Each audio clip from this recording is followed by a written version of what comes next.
Hi hello welcome to Mahalakshmi life style vlogs. ಎಲ್ಲರೂ ಹೇಗಿದ್ದೀರಾ? ನಾನು ತುಂಬ ಚೆನ್ನಾಗಿದ್ದೀನಿ. ನೀವು ತುಂಬ ಚೆನ್ನಾಗಿರಬೇಕು ಅಂತ ಕೋರ್ಕೋತಾ ಈ ವಿಡಿಯೋನ ಸ್ಟಾರ್ಟ್ ಮಾಡ್ತಾ ಇದ್ದೀನಿ. ಬನ್ನಿ, ಇವತ್ತು ನಾವು ಹೋಟೆಲಲ್ಲಿ ಯಾವ ಥರ ಹೈದ್ರಾಬಾದಿ ದಮ್ ಬಿರಿಯಾನಿ ತಿಂತೀವೋ ಅದೇ ಥರ ಮನೆಯಲ್ಲಿ ಸಿಂಪಲ್ಲಾಗಿ ಮಾಡ್ಕೋಬೋದು, ತುಂಬ ಕ್ವಿಕ್ಕಾಗಿ ಮಾಡ್ಕೋಬೋದು. ಬಟ್ ಟೇಸ್ಟ್ ಮಾತ್ರ ನಾವು ರೆಸ್ಟೋರೆಂಟಲ್ಲಿ ಯಾವ ಥರ ಟೇಸ್ಟ್ ತಿಂದಿರ್ತೀವೋ ಅದೇ ಥರನೇ ಮಾಡ್ಕೋಬೋದು. ತುಂಬ ಸಿಂಪಲ್ಲಾಗಿ ಹಾಗೆ ಈಸಿಯಾಗಿ ಮಾಡ್ಕೋಬೋದು. ಎಷ್ಟು KG ಬಿರಿಯಾನಿ ಆದ್ರೂ ಈ ಥರ ನಾನು ತೋರಿಸೋ ಕ್ವಾಂಟಿಟಿನಲ್ಲಿ ಮೆಷರ್ಮೆಂಟಲ್ಲಿ ಮಾಡಿಕೊಂಡ್ರೆ ತುಂಬ ಪರ್ಫೆಕ್ಟಾಗಿ ಬರುತ್ತೆ, ತುಂಬ ಈಸಿಯಾಗಿ ಆಗೋಗ್ಬಿಡುತ್ತೆ. ಯಾವುದೇ ರೀತಿ ಕಷ್ಟಪಡೋದೇ ಬೇಕಾಗಿರಲ್ಲ. ಮತ್ತು ಯಾಕೆ ಲೇಟು ನೋಡ್ಕೊಂಡು ಬರೋಣ ಬನ್ನಿ, ಎಷ್ಟು ಸಿಂಪಲ್ಲಾಗಿ ಹಾಗೆ ಈಸಿಯಾಗಿ ಮಾಡ್ಕೊಳ್ಳೋ ಬಿರಿಯಾನಿನ ನೋಡಿ. ನಾನಿಲ್ಲಿ 1 kg ಮೆಷರ್ಮೆಂಟಲ್ಲಿ ತೋರಿಸ್ತಾ ಇದ್ದೀನಿ. ಅದಕ್ಕೋಸ್ಕರ ನಾನಿಲ್ಲಿ 1 kg ಚಿಕನ್ನ ತೊಗೊಂಡಿದ್ದೀನಿ. ಚಿಕನ್ನ ಜಾಸ್ತಿ ದಪ್ಪನೂ ಕಟ್ ಮಾಡಿಸ್ಕೊಬೇಡಿ, ತುಂಬ ಸಣ್ಣನೂ ಕಟ್ ಮಾಡಿಸ್ಕೊಬೇಡಿ. ಈ ಸೈಜಲ್ಲಿ ಕಟ್ ಮಾಡಿಸ್ಕೊಂಡು ನೀಟಾಗಿ ತೊಳೆದ್ಬಿಟ್ಟು ಇವಾಗ ನಾನು ಇದಕ್ಕೆ ಮ್ಯಾರಿನೇಟ್ ಮಾಡ್ಕೋತಾ ಇದ್ದೀನಿ. ಖಾರಕ್ಕೆ ಎಷ್ಟು ಬೇಕೋ ಬಿರಿಯಾನಿ ಕ್ವಾಂಟಿಟಿ ನೋಡಿಬಿಟ್ಟು ನೀವು ಖಾರನ ಹಾಕೋಬೇಕಾಗುತ್ತೆ. 1 kgಗೆ ಕರೆಕ್ಟಾಗಿ ಏನಿಲ್ಲ ಅಂದರೂ 3 ಸ್ಪೂನಿಂದ 3.5 ಟೇಬಲ್ ಸ್ಪೂನಷ್ಟು ಖಾರದ ಪುಡಿನ ಹಾಕೋಬೇಕು. ಆವಾಗಲೇ ಕರೆಕ್ಟಾಗಿ ಖಾರ ಅಡ್ಜಸ್ಟ್ ಆಗುತ್ತೆ.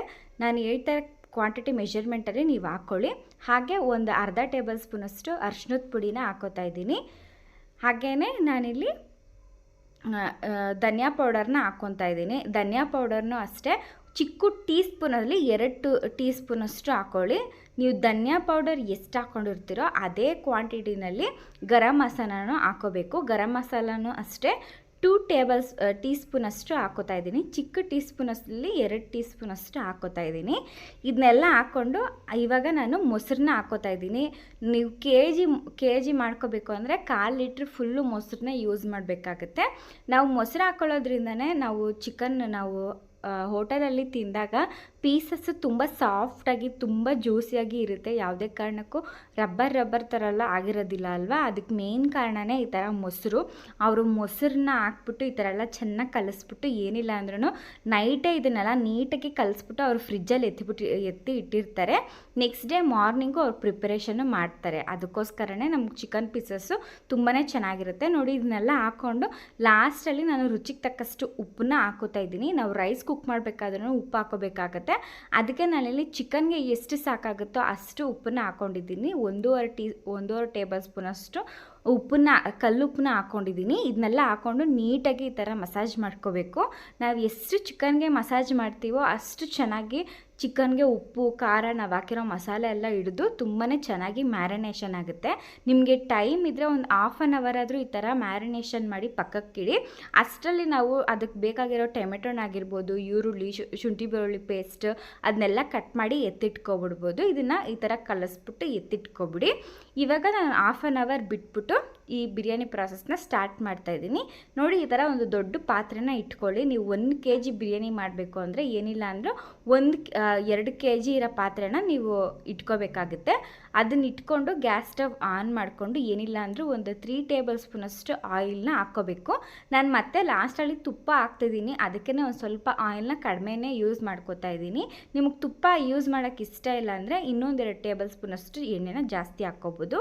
ಎಣ್ಣೆ ನೀಟಾಗಿ ಕಾದಿತ್ತಾದ್ಮೇಲೆ ಈ ಥರ ಹೋಲ್ ಗರಂ ಮಸಾಲ ಸ್ಪೈಸಸ್ ಏನಿದೆ ಅದನ್ನೆಲ್ಲ ಹಾಕೋತಾ ಇದ್ದೀನಿ. ಪಲಾವ್ ಎಲೆ, ಚಕ್ಕೆ, ಲವಂಗ, ಜಾವಿತ್ರಿ, ಆಮೇಲೆ ದೊಡ್ಡ ಏಲಕ್ಕಿ ಇದನ್ನೆಲ್ಲ ಹಾಕ್ಕೊಂಡು ಒಂದು 30 ಸೆಕೆಂಡ್ಸ್ ಆದ್ರೂ ಮೀಡಿಯಮ್ ಫ್ಲೇಮಲ್ಲಿ ನೀಟಾಗಿ ಅದನ್ನು ಫ್ರೈ ಮಾಡ್ಕೊಳ್ಳಿ. ಈ ಥರ ಫ್ರೈ ಮಾಡ್ಕೊಳ್ಳೋದ್ರಿಂದ ಏನಾಗುತ್ತೆ ಅಂದರೆ ಅದರಲ್ಲಿರೋ ಅರೋಮಾ ಎಲ್ಲ ಎಣ್ಣೆನಲ್ಲಿ ಬಿಟ್ಕೊಂಡು ತುಂಬಾ ಚೆನ್ನಾಗಿರುತ್ತೆ. ಅದಕ್ಕೋಸ್ಕರನೇ ಎಣ್ಣೆ ನೀಟಾಗಿ ಈ ಥರ ಎಲ್ಲ ಫುಲ್ಲು ಫ್ರೈ ಆದಮೇಲೆ ಸ್ಪೈಸಸ್ಸು ಇವಾಗ ನಾನಿಲ್ಲಿ ಈರುಳ್ಳಿನ ಆ್ಯಡ್ ಮಾಡ್ಕೋತಾ ಇದ್ದೀನಿ. 1 kgಗಾದರೆ 2 ಇಡೀ ನಾವು ಹಾಕೋಬೇಕಾಗುತ್ತೆ ಈರುಳ್ಳಿನ. ಅದು ಅಪ್ರಾಕ್ಸಿಮೇಟ್ಲಿ ಒಂದು 3 ಮೀಡಿಯಮ್ ಸೈಜ್ ಆನಿಯನ್ ಕಟ್ ಮಾಡಿದ್ರೆ ಒಂದು 2 ಇಡಿಯಷ್ಟು ಈರುಳ್ಳಿ ಸಿಗುತ್ತೆ ಅಲ್ವಾ. ನಾವು 2 ಇಡಿಯಷ್ಟು ನಾನು ಹಾಕೋತಾ ಇದ್ದೀನಿ. ತುಂಬಾ ಚೆನ್ನಾಗಿರುತ್ತೆ. ನಾವು ಹೋಟೆಲಲ್ಲಿ ತಿನ್ನಬೇಕು ಅಂದರೆ ತುಂಬಾ ಕಾಸ್ಟ್ ಆಗುತ್ತೆ ಅಲ್ವಾ. ಅದರಲ್ಲಿ ಅರ್ಧಷ್ಟು ಕಾಸ್ಟು ಕೂಡ ನಮಗೆ ಮನೆಯಲ್ಲಿ ಆಗೋದಿಲ್ಲ. ಏನಿಲ್ಲ ಅಂದರೂ ಒಂದು 5 ಮೆಂಬರ್ಸು ಹೊಟ್ಟೆ ತುಂಬ ತಿನ್ಕೋಬೋದು. ಈ ಥರ ಮಾಡಿದ್ರೆ ತುಂಬಾ ಚೆನ್ನಾಗಿರುತ್ತೆ, ತುಂಬ ಈಸಿಯಾಗಿ ಆಗೋಗ್ಬಿಡುತ್ತೆ. ನಾವು ಅದನ್ನು ಕಲಸಿ ಎತ್ತಿಟ್ಬಿಟ್ರೆ ಒಂದು ಅರ್ಧ ಬಿರಿಯಾನಿ ರೆಡಿ ಆದಂಗೆ ಅರ್ಥ. ನೋಡಿ, ಸ್ವಲ್ಪ ಪಿಂಕಿಶ್ ಆದಮೇಲೆ ಈರುಳ್ಳಿ, ಇವಾಗ ನಾನು ಹಸಿಮೆಣ್ಸಿನ್ಕಾಯಿನ ಹಾಕೋತಾ ಇದ್ದೀನಿ. ಒಂದು ಘಾಟ್ ಹಾಕ್ಕೊಂಡು ಒಂದು 5-6 ಹಸಿಮೆಣ್ಸಿನ್ಕಾಯಿನ ಹಾಕ್ಕೊಂಡು ಇದನ್ನು ಕೂಡ ಅಷ್ಟೇ ನೀಟಾಗಿ ಎಣ್ಣೆಯಲ್ಲಿ ಫ್ರೈ ಮಾಡ್ಕೊಳ್ಳಿ. ಮೀಡಿಯಮ್ ಫ್ಲೇಮಲ್ಲಿ ಇಟ್ಕೊಂಡು ಈ ಥರ ನೀಟಾಗಿ ಫ್ರೈ ಮಾಡ್ಕೊಂಡಿದ್ದಾದಮೇಲೆ ಫ್ರೆಶ್ಶಾಗಿ ರುಬ್ಬಿರೋ ಜಿಂಜರ್ ಗಾರ್ಲಿಕ್ ಪೇಸ್ಟ್ನ ಮಾತ್ರ ಹಾಕ್ಕೊಳ್ಳಿ. ಆವಾಗಲೇ ತಯಾರು ಮಾಡಿ ನಾವು ಜಿಂಜರ್ ಗಾರ್ಲಿಕ್ ಪೇಸ್ಟ್ ಹಾಕ್ಕೊಳ್ಳೋದ್ರಿಂದ ಆ ಅರೋಮ ಏನಿದೆ ಅದು ತುಂಬಾ ಚೆನ್ನಾಗಿರುತ್ತೆ. ಫ್ಲೇವರ್ ಕೂಡ ಅಷ್ಟೇ ತುಂಬಾ ಚೆನ್ನಾಗಿರುತ್ತೆ. ಇದರಿಂದ ನಾನು ಒಂದು 2 ಟೀ ಸ್ಪೂನಷ್ಟು ಜಿಂಜರ್ ಗಾರ್ಲಿಕ್ ಪೇಸ್ಟ್ನ ಹಾಕ್ಕೊಂಡಿದ್ದೀನಿ. ತುಂಬಾ ಚೆನ್ನಾಗಿರುತ್ತೆ. ಫ್ರೆಶ್ಶಾಗಿ ರುಬ್ಬಿಟ್ಟು ಹಾಕ್ಕೊಳ್ಳೋದಕ್ಕೆ ಟ್ರೈ ಮಾಡಿ. ನೋಡಿ, ಇದನ್ನೆಲ್ಲ ಹಾಕ್ಕೊಂಡು ಇದನ್ನು ಕೂಡ ಅಷ್ಟೇ ಮೀಡಿಯಮ್ ಫ್ಲೇಮಲ್ಲಿ ಇಟ್ಕೊಂಡೇ ಇದನ್ನೆಲ್ಲ ನೀವು ಫ್ರೈ ಮಾಡ್ಕೋಬೇಕಾಗುತ್ತೆ. ಒಂದೊಂದಕ್ಕೂ ಒಂದೊಂದು ಟೈಮ್ನ ತೊಗೊಂಡು ನೀಟಾಗಿ ಫ್ರೈ ಮಾಡ್ಕೊಳ್ಳಿ. ತುಂಬಾ ಚೆನ್ನಾಗಿರುತ್ತೆ. ಇವಾಗ ಜಿಂಜರ್ ಗಾರ್ಲಿಕ್ ಪೇಸ್ಟೆಲ್ಲ ನೀಟಾಗಿ ಫ್ರೈ ಆದಮೇಲೆ 1 ಹಿಡಿ ಕೊತ್ತಂಬರಿ ಸೊಪ್ಪು ಹಾಗೆ 1 ಹಿಡಿ ಪುದೀನ ಸೊಪ್ಪು ಇದೆರಡನ್ನೂ ಅಷ್ಟೇ ನೀಟಾಗಿ ಸಣ್ಣದಾಗಿ ಕಟ್ ಮಾಡ್ಕೊಳ್ಳಿ. ಇಲ್ಲಾಂದರೆ ನಾವು ಬಿರಿಯಾನಿ ತಿನ್ನಬೇಕಾದ್ರೆ ಏನಾಗುತ್ತೆ ಅಂದರೆ ಮಸಾಲೆನಲ್ಲಿ ಅದೊಂಥರ ದಾರ ಥರ ಸಿಗೋಕ್ಕೆ ಸ್ಟಾರ್ಟ್ ಆಗುತ್ತೆ. ಅದಷ್ಟು ಚೆನ್ನಾಗಿರೋದಿಲ್ಲ. ನೀವು ಏನಾದ್ರೂ ಅಷ್ಟೇ ಸ್ವಲ್ಪ ಕಟ್ ಮಾಡಾದರೂ ಹಾಕೊಳ್ಳೋದಕ್ಕೆ ಟ್ರೈ ಮಾಡಿ. ಇವೆರಡೂ ಒಂದೊಂದು ಹಿಡಿನ ಹಾಕ್ಕೊಂಡಿದ್ದೀನಿ. ಇದನ್ನು ಅಷ್ಟೇ ನೀಟಾಗಿ ಎಣ್ಣೆಯಲ್ಲಿ ಫ್ರೈ ಮಾಡ್ಕೊಳ್ಳಿ. ತಳ ಹಿಡಿತಾ ಇದೆ ಅಂದರೆ ಒಂದು ಸ್ವಲ್ಪ ನೀವು ಮೀಡಿಯಮ್ ಫ್ಲೇಮಲ್ಲಿ ಇಟ್ಕೊಂಡು ನಿಧಾನಕ್ಕೆ ಫ್ರೈ ಮಾಡ್ಕೊಳ್ಳಿ. ಜಾಸ್ತಿ ಅರ್ಜೆಂಟೆಲ್ಲ ಮಾಡೋಕ್ಕೆ ಹೋಗಬೇಡಿ.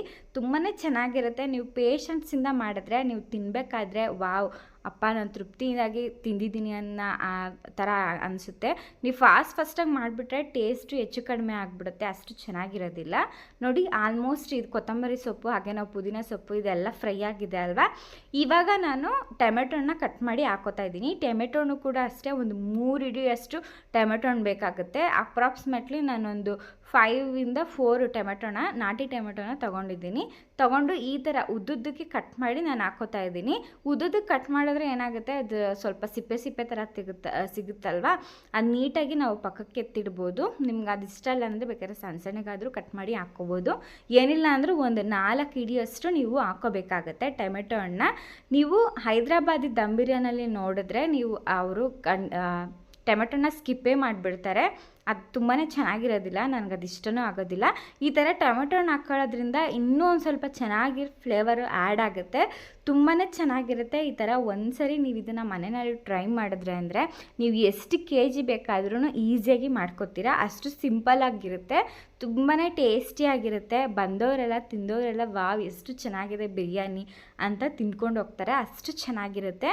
ನೋಡಿ, ಇದನ್ನೆಲ್ಲ ಹಾಕ್ಬಿಟ್ಟು ಇದನ್ನು ಕೂಡ ಅಷ್ಟೇ ಮೀಡಿಯಮ್ ಫ್ಲೇಮಲ್ಲಿ ಟೊಮೆಟೊನ ಏನಿದೆ ಅದು ಕಂಪ್ಲೀಟಾಗಿ ಸಾಫ್ಟ್ ಆಗಬೇಕು. ಅಲ್ಲಿವರೆಗೂ ಇದನ್ನು ನೀಟಾಗಿ ಮುಚ್ಚಿಬಿಟ್ಟು ಇದನ್ನು ನೀಟಾಗಿ ಫ್ರೈ ಮಾಡ್ಕೊಳ್ಳಿ. ಅದು ಎಣ್ಣೆನೆಲ್ಲ ಬಿಟ್ಟು ಟೊಮೆಟೊನು ತುಂಬಾ ಸಾಫ್ಟ್ ಆಗಿಬಿಡಬೇಕು. ಅಲ್ಲಿವರೆಗೂ ನೀವು ಇದನ್ನು ನೀಟಾಗಿ ಫ್ರೈ ಮಾಡಿಕೊಂಡ್ರೆ ಸಾಕಾಗುತ್ತೆ. ತುಂಬಾ ಚೆನ್ನಾಗಿ ಆಗಿಬಿಡುತ್ತೆ. ನೋಡಿ, ಆಲ್ಮೋಸ್ಟ್ ಟೊಮೆಟೊನೆಲ್ಲ ಈ ಥರ ಫ್ರೈ ಆಗಿದೆ, ತುಂಬಾ ಸಾಫ್ಟ್ ಕೂಡ ಆಗಿದೆ.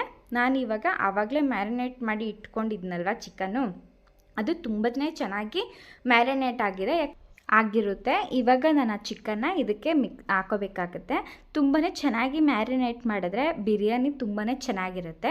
ನೋಡಿ, ಈ ಥರ ಮ್ಯಾರಿನೇಟ್ ಮಾಡಿ ನಾನು ಫ್ರಿಜ್ಜಲ್ಲಿ ಇಟ್ಟಿದ್ನಲ್ವ, ಇವಾಗ ಕಂಪ್ಲೀಟಾಗಿ ಅದನ್ನೆಲ್ಲ ಇದಕ್ಕೆ ಇನ್ಕ್ಲೂಡ್ ಮಾಡ್ಕೋತಾ ಇದ್ದೀನಿ. ನಿಮಗೆ ಟೈಮ್ ಇದ್ದರೆ ಅಟ್ಲೀಸ್ಟ್ ಒಂದು ½ ಅನ್ ಅವರ್ ಆದರೂ ಎತ್ತಿಡೋದಕ್ಕೆ ಟ್ರೈ ಮಾಡಿ, ತುಂಬಾ ಚೆನ್ನಾಗಿರುತ್ತೆ.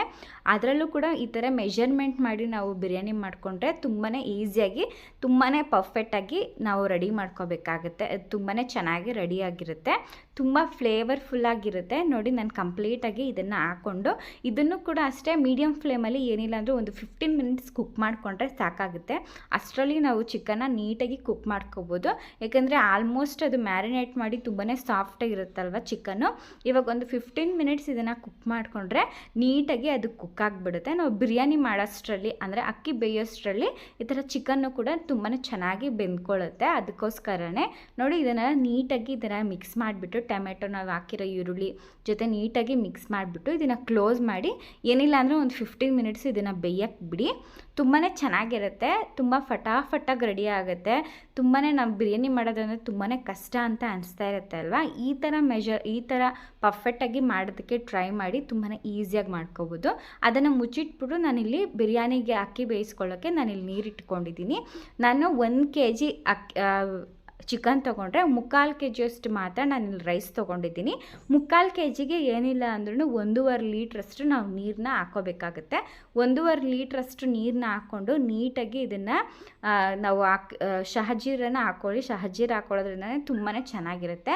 ಹಾಗೆ ಪಲಾವ್ ಎಲೆ, ಒಂದು 4 ಏಲಕ್ಕಿ, ಒಂದು 4 ಕಾಳು ಮೆಣಸು, ಹಾಗೆ ಒಂದು 4 ಲವಂಗ ಹಾಕ್ಕೊಂಡು ಅದ್ರ ಜೊತೆಗೆ ಸ್ವಲ್ಪ ಕೊತ್ತಂಬರಿ ಸೊಪ್ಪು, ಹಾಗೆ ಸ್ವಲ್ಪ ಪುದೀನ ಸೊಪ್ಪು ಹಾಕ್ಕೊಂಡು ಇದನ್ನು ಚೆನ್ನಾಗಿ ಕುದಿಯಕ್ಕೆ ಬಿಡಿ. ತುಂಬಾ ಚೆನ್ನಾಗಿ ಕುದಿದ್ರೆ ಅದು ನಾವು ಏನು ಹಾಕಿರ್ತೀವಿ ಅದ್ರ ಸ್ಪೈಸಸ್ ಎಲ್ಲ ಅದು ನೀಟಾಗಿ ನೀರಲ್ಲೆಲ್ಲ ಅಬ್ಸರ್ವ್ ಆಗಿ ತುಂಬಾ ಚೆನ್ನಾಗಿರುತ್ತೆ. ನೀಟಾಗಿ ಅದನ್ನು ಕುದೀತಾ ಆದಮೇಲೆ ನಾವು ನೆನೆ ಹಾಕ್ಕೊಂಡಿರೋ ಅಕ್ಕಿನ ಹಾಕ್ಕೋಬೇಕಾಗತ್ತೆ.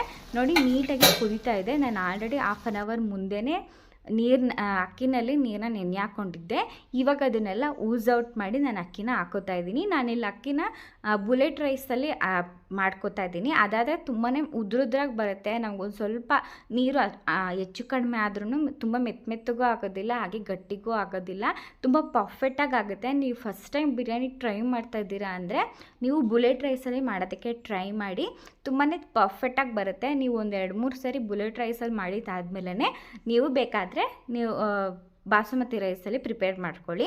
ಬಟ್ ಜಾಸ್ತಿ ಲಾರ್ಜ್ ಕ್ವಾಂಟಿಟಿ ನೀವು ಮಾಡ್ತಾಯಿದ್ದೀರಾ ಅನ್ನೋದಾದರೆ ನೀವು ಬುಲೆಟ್ ರೈಸಲ್ಲೇ ಹಾಕ್ಕೊಂಡು ಪ್ರಿಪೇರ್ ಮಾಡ್ಕೊಳ್ಳೋದಕ್ಕೆ ಟ್ರೈ ಮಾಡಿ.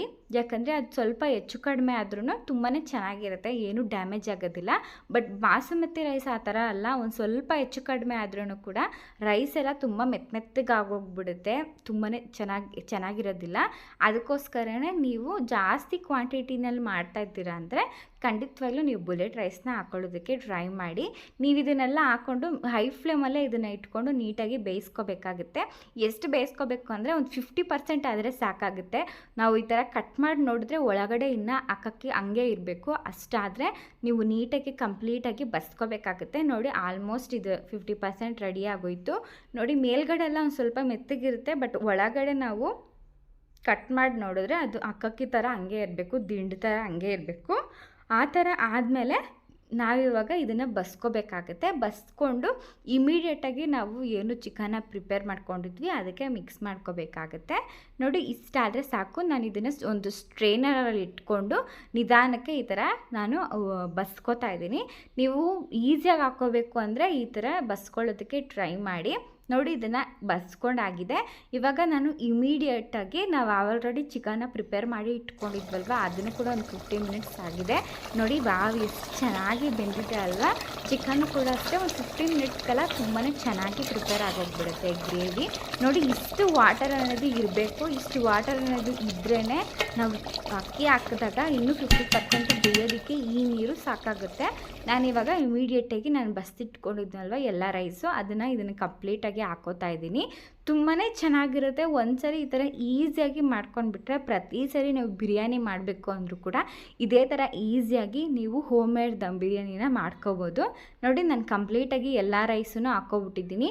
ನೀವು KG ಚಿಕನ್ಗೆ KGವರೆಗೂ ರೈಸ್ ಹಾಕ್ಕೋಬೋದು. ಬಟ್ 1 kg ಚಿಕನ್ಗೆ 1.5 kg ರೈಸೆಲ್ಲ ಹಾಕ್ಕೊಳ್ಳೋಕೆ ಹೋಗ್ಬಿಡಿ, ಅಷ್ಟು ಚೆನ್ನಾಗೇ ಇರೋದಿಲ್ಲ ರೈಸು. ತುಂಬಾ ಫ್ಲೇವರ್ಡ್ ತುಂಬಾ ಕಡಿಮೆ ಆಗಿಬಿಡುತ್ತೆ. ಇಲ್ಲ ಒಂದು ಸ್ವಲ್ಪ ನಾವು ಕುಷ್ಕ ಥರ ಜಾಸ್ತಿನೇ ರೈಸ್ ತಿಂತೀವಿ, ಚಿಕನ್ ಕ್ವಾಂಟಿಟಿ ಒಂದು ಸ್ವಲ್ಪ ಕಡಿಮೆ ತಿಂತೀವಿ ಅಂದರೆ KGಗೆ 1 kg ರೈಸ್ ಹಾಕೋಬೋದು. ಅದು ಪರ್ಫೆಕ್ಟ್ ಮೆಜರ್ಮೆಂಟ್ ಆಗುತ್ತೆ. ಇಲ್ಲ ನಾವು ಚಿಕನ್ನು ಬಿರಿಯಾನಿ ಎರಡು ಈಕ್ವಲಾಗಿ ನಾವು ತಿಂತೀವಿ ಅಂದರೆ KG ಚಿಕನ್ಗೆ 3/4 kg ಅಕ್ಕಿ ಹಾಕ್ಕೊಂಡು ಮಾಡ್ಕೊಳ್ಳಿ, ತುಂಬಾ ಚೆನ್ನಾಗಿರುತ್ತೆ. ನೋಡಿ ಇವಾಗ ಲಾಸ್ಟಲ್ಲಿ ಸ್ವಲ್ಪ ಕೊತ್ತಂಬರಿ ಹಾಗೆ ಒಂದು ಸ್ವಲ್ಪ ಪುದೀನ ಹಾಕ್ಕೊಂಡು ಲಾಸ್ಟಲ್ಲಿ ನಾನು ತುಪ್ಪ ಹಾಕ್ಕೋತಾ ಇದ್ದೀನಿ. ತುಪ್ಪ ಎಷ್ಟು ಹಾಕ್ತಿರೋ ಅಷ್ಟು ಚೆನ್ನಾಗಿರುತ್ತೆ, ತುಂಬಾ ಚೆನ್ನಾಗಿರುತ್ತೆ. ನಾನು ಆವಾಗಲೇ ಹೇಳ್ದಾಗೆ ನೀವೇನಾದರೂ ತುಪ್ಪ ತಿಲ್ದಿರ ಇದ್ದರೆ ನೀವು ಇನ್ನೊಂದು 2 ಟೇಬಲ್ ಸ್ಪೂನು ಎಣ್ಣೆ ಹಾಕ್ಕೊಂಡು ನೀವು ಬಿರಿಯಾನಿಯನ್ನು ಪ್ರಿಪೇರ್ ಮಾಡ್ಕೊಳ್ಳಿ.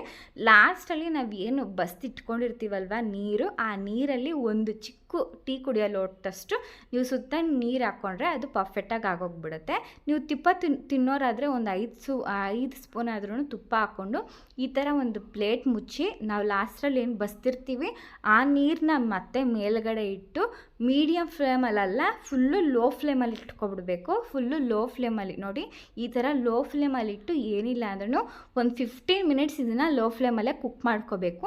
ಆಮೇಲೆ 15 ಮಿನಿಟ್ಸ್ ಆಗಿದ ತಕ್ಷಣ ಗ್ಯಾಸ್ನ ಆಫ್ ಮಾಡಿಬಿಟ್ಟು ಮತ್ತೆ 15 ಮಿನಿಟ್ಸ್ ಇದನ್ನು ರೆಸ್ಟ್ ಮಾಡೋಕ್ಕೆ ಬಿಟ್ಬಿಡಬೇಕು.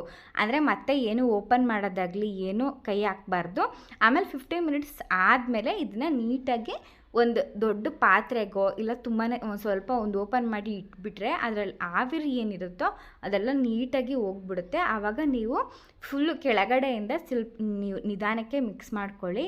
ನಾವು ಹೋಟೆಲೆಲ್ಲ ನೋಡ್ತಾ ಇರ್ತೀವಲ್ವ, ಒಂದು ಕಡೆಯಿಂದ ನೀಟಾಗಿ ಅವ್ರು ಮಿಕ್ಸ್ ಮಾಡ್ಕೊಂಡು ಬರ್ತಾ ಇರ್ತಾರೆ. ಆ ಥರ ಮಿಕ್ಸ್ ಮಾಡಿದ್ರೆ ಚಿಕನ್ ಪೀಸಸ್ ಆಗಲಿ ಹಾಗೆ ರೈಸ್ ಆಗಲಿ ಎಲ್ಲೂ ಕಟ್ಟಾಗ್ದಿರ ತುಂಬಾ ಉದ್ರುದ್ರಾಗಿ ತುಂಬಾ ಚೆನ್ನಾಗಿರುತ್ತೆ. ನೋಡಿ, ನಾನು ತೋರಿಸ್ತಾ ಇರೋ ರೀತಿಯಲ್ಲಿ ನೀವು ಕೂಡ ಇದನ್ನು ಸರ್ವ್ ಮಾಡ್ಕೊಂಡು ತಿಂದರೆ ತುಂಬಾ ಚೆನ್ನಾಗಿರುತ್ತೆ. ಹೋಟೆಲಲ್ಲಿ ಹಾಗೆ ರೆಸ್ಟೋರೆಂಟಲ್ಲಿ ಯಾವ ಟೇಸ್ಟ್ ಇರುತ್ತೋ ಅದಕ್ಕಿಂತ ಸಖತ್ತಾಗಿರುತ್ತೆ, ಸೂಪರಾಗಿರುತ್ತೆ. ಒಂದು ಸರಿ ಮಿಸ್ ಮಾಡಿದೆ ಈಸಿಯಾಗಿ ಹಾಗೆ ಪರ್ಫೆಕ್ಟಾಗಿ ಮಾಡೋ ಹೋಮ್ ಮೇಡ್ ದಮ್ ಬಿರಿಯಾನಿನ ನೀವು ಕೂಡ ನಿಮ್ಮ ಮನೆಯಲ್ಲಿ ಟ್ರೈ ಮಾಡಿ ಹೇಗೆ ಬಂತು ಅಂತ ನನಗೆ ತಪ್ಪದಿರ ಕಮೆಂಟ್ ಮಾಡಿ ತಿಳಿಸಿ. ಈ ವಿಡಿಯೋ ನಿಮಗೆ ಇಷ್ಟ ಆಗಿದೆ ಅಂತ ನಾನು ಭಾವಿಸ್ತೀನಿ. ಇಷ್ಟ ಆಗಿದ್ದರೆ ಪ್ಲೀಸ್ ನಮ್ಮ ಚಾನಲ್ನ ಸಬ್ಸ್ಕ್ರೈಬ್ ಮಾಡಿಕೊಂಡು ಈ ವಿಡಿಯೋಗೆ ಒಂದು ಲೈಕ್ ಕೊಟ್ಬಿಡಿ. ನೀವು ಮಾಡೋ ಒಂದು ಲೈಕು ಒಂದು ಸಬ್ಸ್ಕ್ರೈಬ್ ನನಗೆ ಎಷ್ಟು ಆನೆ ಬಲ ಸಿಕ್ಕಂಗಾಗುತ್ತೆ. ಹೊಸೊಬ್ಬರಿಗೆ ನಿಮ್ಮ ಸಪೋರ್ಟ್ನ ನೀಡಿ ಅಂತ ನಾನು ತುಂಬಾ ಕೋರ್ಕೋತಾ ಇದ್ದೀನಿ. ನೋಡಿ, ನಾನು ಲಾಸ್ಟಲ್ಲಿ ಸ್ವಲ್ಪ ಈರುಳ್ಳಿ ಹಾಗೆ ಕಬಾಬ್ ಕೂಡ ನಾನು ಇದ್ರ ಜೊತೆ ಪ್ರಿಪೇರ್ ಮಾಡ್ಕೊಂಡಿದ್ದೆ. ನನಗೆ ಪರ್ಸ್ನಲಿ ಕಬಾಬ್ ಜೊತೆ ನನಗೆ ಈ ಥರ ಬಿರಿಯಾನಿ ರೈಸ್ ತಿನ್ನೋದಕ್ಕೆ ತುಂಬಾ ಇಷ್ಟ ಆಗುತ್ತೆ. ನಂತರ ಯಾರ್ಯಾರು ನಿಮಗೂ ಇಷ್ಟ ಬಿರಿಯಾನಿ ಜೊತೆ ಕಬಾಬ್ ಪೀಸ್ ಇದ್ದರೆ ತುಂಬಾ ಇಷ್ಟಪಟ್ಟು ತಿಂತೀರಾ ಅಂತ ನನಗೆ ಖಂಡಿತವಾಗ್ಲೂ ಕಮೆಂಟ್ ಮಾಡಿ ತಿಳಿಸಿ. ಆಲ್ರೆಡಿ ನಮ್ಮ ಚಾನಲಲ್ಲಿ ಕಬಾಬ್ನ ಪೋಸ್ಟ್ ಮಾಡಿದ್ದೀನಿ. ತುಂಬ ಈಸಿಯಾಗಿ ಪಟಾಪಟ್ ಅಂತ ಒಂದು 5 ಮಿನಿಟ್ಸಲ್ಲಿ ರೆಡಿ ಮಾಡ್ಕೊಡ್ಬೋದು ಅಂತ ತೋರಿಸಿದ್ದೀನಿ.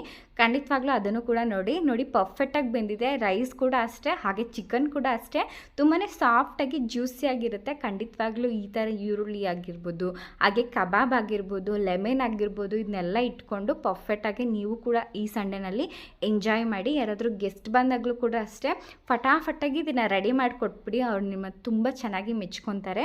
ನೋಡಿ, ನಾನು ಚಿಕನ್ ಪೀಸಸ್ಸಲ್ಲೂ ಕೂಡ ಇದನ್ನು ಸರ್ವ್ ಟೇಸ್ಟ್ ಮಾಡ್ತಾಯಿದ್ದೀನಿ. ಸಖತ್ತಾಗಿರುತ್ತೆ. ನೀವು ಕೂಡ ಅಷ್ಟೇ ಯಾವುದಾದ್ರೂ ಸ್ಪೆಷಲ್ ವೆಕೇಷನ್ ಇದ್ದಾಗ ಈ ಥರ ಟ್ರೈ ಮಾಡಿ ಹೇಗೆ ಬಂತು ಅಂತ ನನಗೆ ತಿಳಿಸ್ಕೊಡಿ. ಮತ್ತು ನೆಕ್ಸ್ಟ್ ವಿಡಿಯೋದಲ್ಲಿ ನಿಮ್ಮ ಜೊತೆ ಸಿಗ್ತೀನಿ. ಅಲ್ಲಿವರೆಗೂ ಟೇಕ್ ಕೇರ್ ಆ್ಯಂಡ್ ಬಾಯ್.